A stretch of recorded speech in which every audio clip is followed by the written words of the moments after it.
We all know that feeling of going to a music festival where we tell ourselves we're going to the music festival for the main event, which are the Red Hot Chili Peppers. We think we're going for the music, but actually, secretly, we're going for the entire experience. We're going to dance awkwardly into the night, to drink a lot of beer with our buddies, to camp out in our favorite camper or our favorite tent, to buy and eat very expensive, overly priced food, and even maybe experiment with some sex, drugs, and rock and roll. And that is exactly what Dragonbowl does. The only difference is that the main stage doesn't have music, it has people killing each other.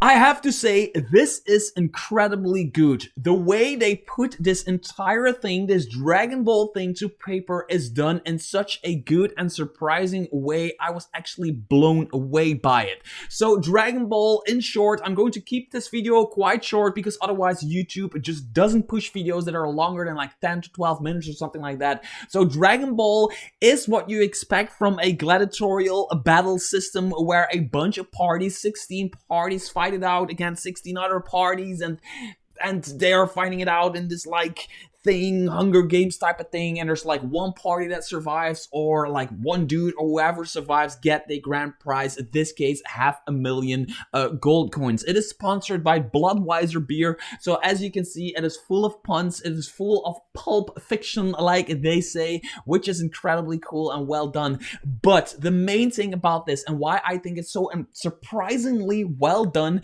is it's about this Dragonbowl thing, which is going on, like the Super Bowl or whatever, but it talks more about everything that is around it, the entire festival with the campsites, the VIP lounges, the casino, the beer tent. There's so much going on, so much plots and subplots that your characters can do this adventure completely exactly the way they want. They could sign up for the Dragonbowl event itself and try to kill the other parties and win and be like the people that won the Dragonbowl, the 49th edition of Dragonbowl, or they can just not do that, watch it, and stop some human trafficking, stop some people from tossing halflings, because there's halfling tossing as a side activity. There is a bunch of subplots going on in like the casinos. There's so much stuff going on for the players to grab onto and take this plot as sort of their main plot while this Dragonbowl festival thing is going on in the background. While it's more like, for me, it feels like an adventure, but it also feels like a campaign setting. It is a campaign setting that you can place anywhere. This one is placed, they placed it in Faerun, but you can actually just place it wherever you want, and it is big. It is, as you can see right here, 306 pages big, and they start off with like an introduction to Dragonbowl itself. My computer is very slow today. Just when I want to make a fast video, my computer is very slow. Ladies and gentlemen, demons and divas, friends, fiends, and fae, welcome to the world's greatest sporting extravaganza, the 49th edition of the Blood Games, right here at Dragonbowl! The whistling hiss of steel, the strident snapping of bones, the gruesome squelching of blood squirting from severed arteries, and the agonizing scream of the vanquished, all are then shallowed up by the almighty thousandfold roar of the frenzied crowd. Don't miss a single goring or decapitation. Buy your tickets today at the Dragonbowl ticket office before they sell out. Watch live as Faerun's deadliest fighters go head to head for the grand prize of $500,000 freshly minted gold pieces. Only the merciless will survive. So, yeah, that is the introduction. So that is the main event, and that is Dragonbowl itself. It is the Blood Games, or whatever they want to call it. It is what it is all about and what it is all centered around. But this book, I was expecting like just a good system for a gladiatorial battle, a good system with like NPCs for a gladiatorial battle, traps, hazards, all that stuff inside the arena. But they have as much stuff going on around the arena So it is completely fleshed out in the arena. So that is, they have that going on, right? So as you can see, it is sponsored by Bloodweiser Beer, which is proud of the official beverage of choice for the 49th edition of Dragonbowl, brewed from only the purest ingredients, blah blah blah. A drop of dragon's blood contained in every pint poured. So I don't know where to start. It's just something. Click the link in the description below and buy it for yourself. It is really great if you like this stuff. So let's just go into. I have a cheat sheet here somewhere that has the page numbers. So what I want to do quickly is go to the locations, right? So they have this entire festival setup, as you can see. So these are the festival grounds, and it is hosted in the belly of a mountain, which is cool because it is this kind of secret location that isn't really secret. Everybody knows that it's going to be there, the 49th edition, but no, not everybody knows how to get there. So there's some locals on the surface who are like, yeah, I can get you there for 4 gold pieces, and I can get you there for only 2 gold pieces, and some routes are dangerous while some routes are totally not dangerous. And as you can see, there's a bunch of entrances here, and here, and then they have all kinds of stuff going on. And all of these locations, all of these have their own stuff. They have their own stuff. Some like really fleshed out, and some more like are more there for like the atmosphere and everything of setting the tone for a festival. But as you can see, there is so much stuff. So, for example, let's just look into this really quickly. There is the arena itself where the battles are being hosted. So for a festival, that would be like the main stage or something like that. There is a food truck festival here. Yes, it's 2023. We have food truck festivals because we're hipsters. So that's going on. There's a beer tent here. There's an official campsite ground here.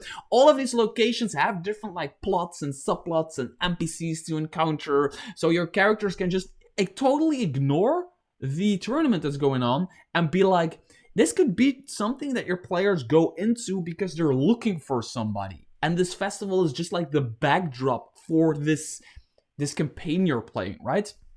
They have an unofficial campsite where people just pitch down their tent and they're just putting my tent here, which is more noisy, all of that stuff. There's a Zeppelin, I have to say, an airship, hanging inside the cavern, which is like the VIP lounge where people buy tickets for very high prices, and they can like watch over this entire thing. They have a casino going on and all of that stuff. I just absolutely love the way they do this. So all of this, as you can see, the arena alone has its grounds. It has an upper floor, a ground level, so it's the stands, right? It has the ground level, and that goes into the basements. But then there's, for example, there is the executive lounge, which is S8, and it has like the ticket prices, like where you can buy tickets for the first round, fights 1 and 4, fights 5 and 8, the quarterfinals, semifinals. You can buy your completely executive balcony thing for 1,000 gold pieces, and you'll have your entire festival pass, and you can sit in the Zeppelin and watch the thing go by, and all of that stuff is in here. There's menus in here for the different places where they can eat, where they can do. There's side activities. There's beer drinking competitions, halfling tossing. There is dinosaur racing. Half of it is as legal as it can be, but that's the entire idea of this thing, because it is a festival frowned upon by most common folk, but again, at the same time, most common folk cannot resist going to it, because it's just such a big thing. Then another thing I want to quickly talk about for this, let me see, there is, they have a flow chart, that's on page 14, a flow chart, shoot, pop, up, now. So, as you can see, now it's also written in a very loose language, which I think is really cool. It's like stuff like, let's get this party started. So there is an entire flowchart, like day 0 of the festival. So day 1 of the festival is like when the festival officially begins. But on day 0, the players need to find their way to the festival. They need to, I'm going to zoom in for a bit. see if I can get this readable.